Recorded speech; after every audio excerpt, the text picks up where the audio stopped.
We will defeat it. This is about the living and the dead. Together, we will save this country from those who would destroy it. You haven't been paying attention.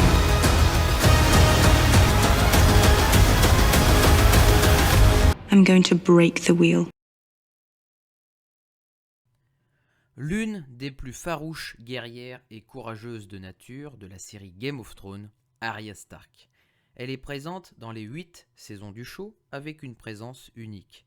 Timide et peu loquace, c'est sa curiosité et son envie de prendre les armes qui l'amènera sur un terrain tout autre que celui dont elle était destinée à devenir. La vie de château n'étant guère son envie, sa roublardise saura l'endurcir. Arya est la fille de Catelyn Stark et d'Eddard Stark. Elle aura un bon nombre de frères et sœurs. Robb Stark, Sansa, Bran ou encore Rickon. Elle est née à Winterfell et son cousin est Jon Snow. Interprété par la talentueuse actrice Maisie Williams, retraçons ensemble le récit d'Arya Stark. My things weren't properly folded. They're gonna get all messed up anyway. Très jeune, Arya s'intéresse aux armes et tente déjà une parfaite archère. L'arrivée des Lannister éveillera sa curiosité. Elle enverra de la nourriture au visage de sa sœur Sansa, montrant déjà un non-respect des règles de vie de château. Arya accompagnera la main du roi à la capitale du royaume Port-Réal. Sa louve n'obéit pas à ses consignes. Jon Snow lui rend visite et lui offre une épée qu'elle appellera Aiguille. Durant le voyage pour Port-Réal, Arya tisse des liens envers Mackay, le fils du boucher, et s'entraîne avec lui à l'épée. Elle subira la colère de Joffrey Baratheon sur son ami. Arya lui tiendra tête en le frappant. Nymeria intervient et blesse Joffrey à la main. Comprenant la situation périlleuse dans laquelle elle s'est fourrée, Arya fait partir sa louve. Retrouvée à la nuit, elle est présentée au roi. Avec le faux témoignage de sa sœur Sansa, une distance s'opère alors avec froideur des sœurs. À Port-Réal, son père découvre la nature de sa fille. Ne voulant pas devenir une dame, Arya s'est forgé un dur caractère. Syrio Forel enseignera le maniement de l'épée à Arya avec ses conseils indispensables, l'appelant « mon garçon », étant non courant qu'une femme pratique les armes. Arya applique la bonne posture pour combattre et rivalise avec son maître, lors de la danse de l'eau. Interrompue par son père en plein exercice d'entraînement d'équilibre, Arya tente de se surpasser par cet atelier pratique. Dans les souterrains du Donjon Rouge, elle surprend une conversation avec pour motif le loup et le lion vont se battre férocement. Au pied du Donjon Rouge, les manteaux d'or tombent sur Arya. Se justifiant de son rang, son accès est autorisé, avec d'abord une non-reconnaissance de sa personne due à son accoutrement. Réprimandée par son père, Arya lui avoue que des hommes cherchent à le tuer. Ne la croyant pas, sa fille est renvoyée à s'écarter. Après le retrait de Jory et l'arrestation de son père, Arya n'éprouve plus l'envie de se battre. Durant les préparatifs pour Winterfell, c'est l'inquiétude qui la ronge. Arya fera une remarque audacieuse, l'emblème de Joffrey est celui de son père, incluant un cerf et non un lion. Avec l'arrestation d'Eddard Stark, la garde royale est envoyée pour arrêter Arya. Grâce à son mentor Syrio Forel, Arya s'échappe sur Port-Réal. Assistant à l'arrestation de son père, en retrait, au moment d'intervenir, elle est suspendue à temps par Yoren de la garde de nuit. Yoren ramène Arya vers le nord, la faisant passer pour un garçon. Yoren et son équipe sont tués par une attaque surprise. Les soldats ennemis cherchant Gendry, Arya annonce qu'il est déjà mort, pointant un cadavre. Elle sauve la vie du dernier fils de Robert Baratheon, mais également les 3 vies des hommes dans la charrette, dont Jaqen H'ghar, captive à Harrenhal. Arya est abasourdie par l'horreur de la torture quotidienne du titilleur. L'épée d'Arya lui est volée par un geôlier et apprendra à mieux connaître Jaqen H'ghar, surnommé l'assassin sans visage. En échange de l'avoir sauvé, sous la demande d'Arya, Jaqen H'ghar tue 3 hommes dont le titilleur. À Harrenhal, Tywin Lannister la prend comme écanson, demandant une cessation de torture. Tywin est étonné qu'une petite fille, venant d'un milieu ouvrier, connaisse l'écriture et possède un bon parler. Découvrant les lettres de Robb, son frère, elle tente de lui prendre, arrêtée par un garde. Elle somme Jaqen H'ghar de le tuer, pour elle, remboursant encore sa dette. Arya arrive à évader les loyaux des Stark avec ses alliés. Arya est de nouveau capturée par des hors-la-loi appelés Fraternité sans bannière, et étant démasquée, il souhaite fortement réclamer une rançon contre sa vie. Dans une auberge, Arya y reconnaît Sandor Clegane, ayant lui-même tué son ami. Émergeant des sentiments amoureux pour Gendry, ce dernier sera vendu à une prêtresse rouge nommée Mélisandre, ce qui rendra Arya menaçante et rebelle. Elle révélera toutefois l'avenir sombre d'Arya, expliquant que ses yeux ne verront plus la lumière. Je vois une obscurité en vous. Et dans cette obscurité, des yeux qui me dévisagent. Des yeux que vous allez clore pour toujours. Clegane la prend, la conduisant à une noce avec des visages familiers, dont celui de Robb et Catelyn. Ces derniers sont tués et le limier part avec Arya. Arya se dirige avec Clegane vers sa tante Lysa Arryn. Des soldats Lannister font obstacle, prétendant vouloir échanger la jeune fille contre de la nourriture. Le limier massacre tout le monde et Arya en tue 3, dont Polliver. Sur la route, la rencontre a lieu entre le fermier et sa fille. Arya vacille entre l'idée de le tuer ou de le laisser vivre. À Eryeh, ils comprennent la mort de Lysa Tully. Brienne de Tarth et son écuyer Podrick les amènent à croiser le duo. Brienne, fidèle à ses engagements, veut prendre Arya sous sa protection. Clegane l'affronte violemment. La guerrière triomphe et Clegane chute des rochers. Cachée, Arya rejoint son équipier. Le gardant en vie, elle subit sa rage de vouloir mourir avec des propos suicidaires. Arya lui vole sa bourse et le laisse sur place. Arrivant seule au port des Salins, elle présente la pièce de Jaqen avec la devise Valar Morghulis, ce qui signifie tous les hommes doivent mourir.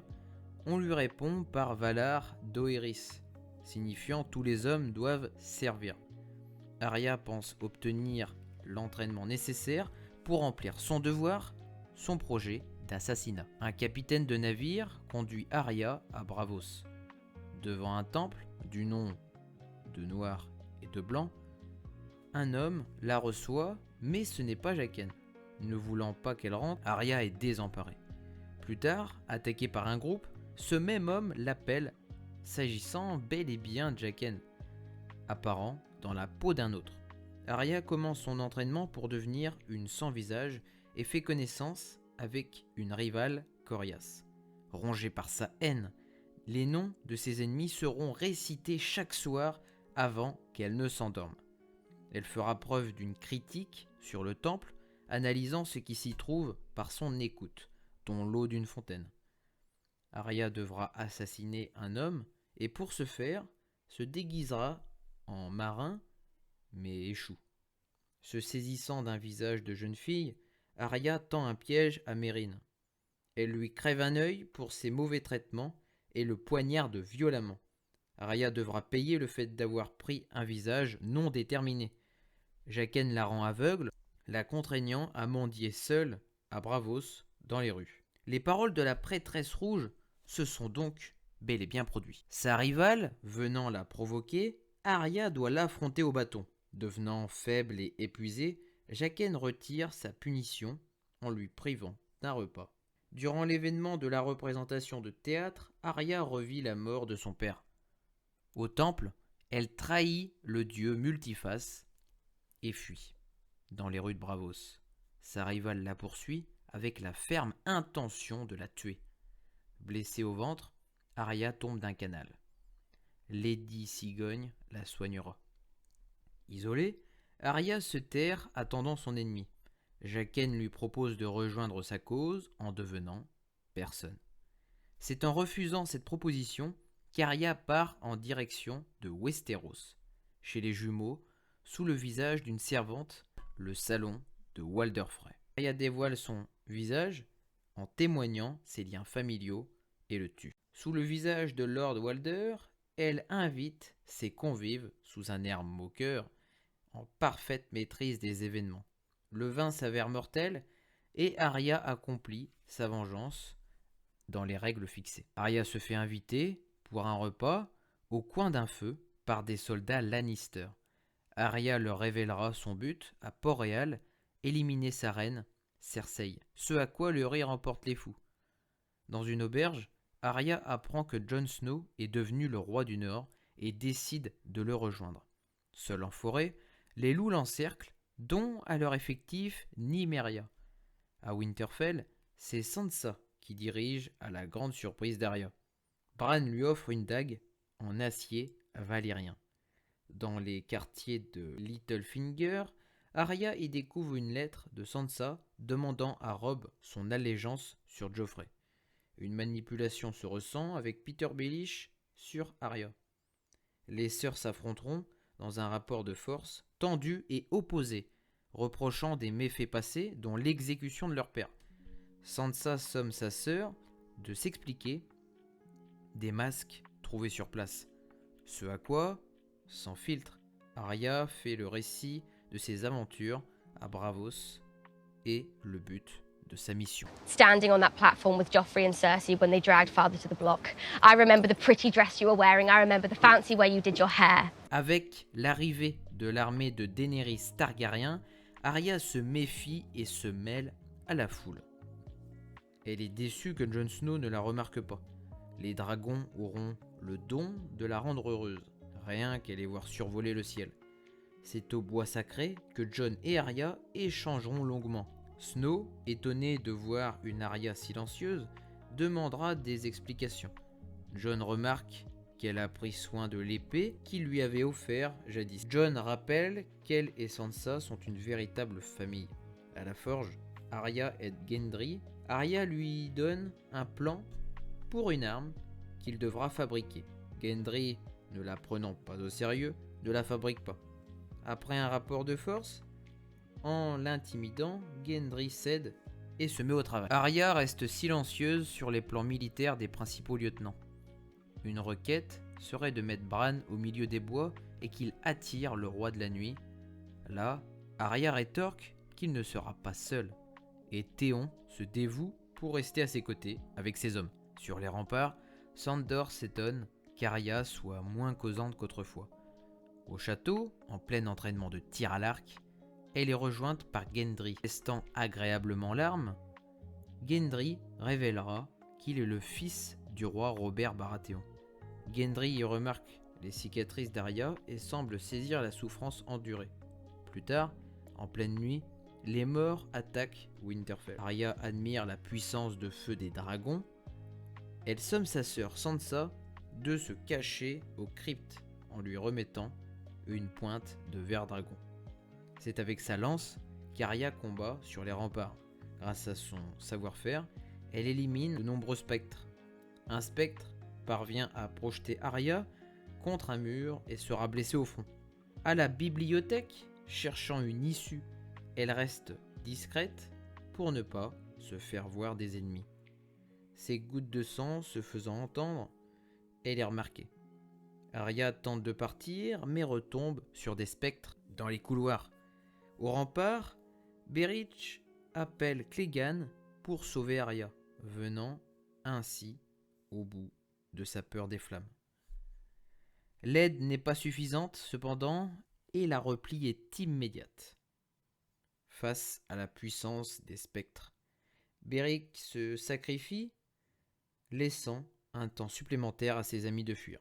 Arya entend une voix, celle de Mélisandre, indiquant que si le maître de la lumière l'avait ramené à la vie, c'est qu'il avait une mission, aujourd'hui remplie.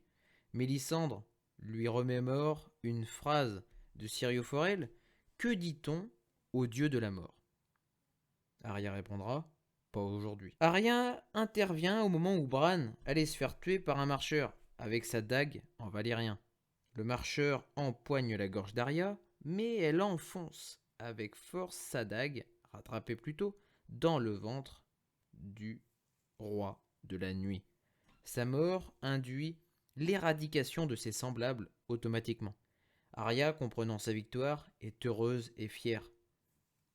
Le lendemain, les funérailles ont lieu. Jon y fera un discours poignant et Arya allumera le bûcher où se trouve Beric. N'assistant pas au banquet du soir, elle préfère tirer à l'arc, fièrement.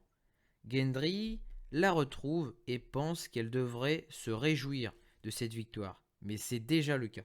Gendry se jette sur elle en lui faisant part de l'ensemble de ses sentiments, mentionnant le besoin de l'épouser. Silencieuse, Arya lui répond qu'une dame serait parfaite, mais elle n'en est pas une, et poursuit son entraînement. À la bibliothèque, elle écoute les paroles de Daenerys, mère des dragons, Tyrion et Jon. Au bois sacré, Sansa rappelle que c'est Arya qui a tué le roi de la nuit, et uniquement grâce à elle que le groupe a trouvé victoire. Le lendemain, Arya quitte Winterfell et en voyant Clegane, demande s'il est seul. N'aimant pas la foule, les deux se comprennent. Les deux sont amenés à Port-Réal pour y régler une affaire. Sandor n'ayant pas prévu de rentrer, Arya affirme de même. La veille de la bataille de Port-Réal, au contrôle des gardes, Arya présente nettement ses intentions sans détour. Tuer Cersei, la reine. Sandor et Arya se mêlent au peuple réfugié. Au Donjon Rouge, voyant le château en ruine, le limier tente de convaincre Arya de partir au risque de lui ressembler par ses actes monstrueux, auxquels Arya se moque de ses paroles avant de le remercier et de partir. Inconsciente, reprenant peu à peu connaissance, Arya ne maîtrise plus rien. Requinquée, elle tente d'aider le peuple. Les Dothraki attaquent et Nora est blessée. Subissant une pluie de flammes, Arya reprend vie dans les cendres, découvrant avec effroi les cadavres à ses côtés. Arya informe à Jon que sa reine a pris les devants en voulant éliminer Cersei, inquiète et soucieuse de la menace Daenerys. Après la mort de la mère des dragons, Arya n'intervient qu'une fois au concile, en menaçant Yara Greyjoy, qui est favorable à l'exécution de Jon. Après la sentence de Jon, Arya fait ses adieux à sa famille, partant en mer, à l'ouest de Westeros. Arya Stark est montrée dès la première saison avec un fort caractère, ne se laissant pas impressionner avec la motivation d'une guerrière. Elle aura un rapport complexe avec sa famille, dont sa sœur Sansa. En tant que femme, Arya a démontré son côté pratique en temps de combat et son aspect séductrice par ses observations et sa proximité avec l'ennemi. Indispensable pour la série Game of Thrones, Arya restera droite et féroce face à ses sujets. Elle nous montrera un côté plus doux et affectif en se rapprochant de Gendry. Rebelle et indisciplinée au début, Arya s'épanouira à voyager et à tenter de comprendre le monde et les hommes. Elle demeure l'icône des Stark avec Jon et sa sœur Sansa.